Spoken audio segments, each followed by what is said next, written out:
జమ్మూ కాశ్మీర్లో ఉగ్రవాదులతో జరిగిన ఎన్కౌంటర్లో అమరులైన ఇద్దరు వీర జవాన్లు లాన్స్ నాయక్ ప్రీతిపాల్ సింగ్, సిపాయి హర్మీందర్ సింగ్ కు భారత ఆర్మీ నివాళులర్పించింది. దట్టమైన అటవీ ప్రాంతంలో ఈ ఎన్కౌంటర్ 10 రోజులుగా కొనసాగుతోంది. ఈ ప్రాంతంలో దాక్కున్న ఉగ్రవాదుల కోసం భద్రతా దళాలు ఆపరేషన్ కొనసాగిస్తున్నాయి.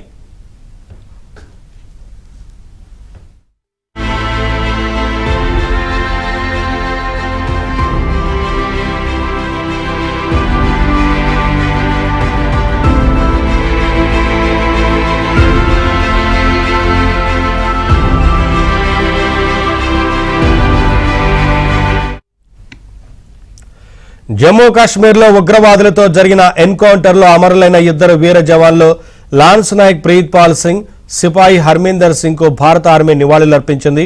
దట్టమైన అటవీ ప్రాంతంలో ఎన్కౌంటర్ 10 రోజులుగా కొనసాగుతోంది. ఈ ప్రాంతంలో దాక్కున్న ఉగ్రవాదుల కోసం భద్రతా దళాలు ఆపరేషన్ కొనసాగిస్తున్నాయి.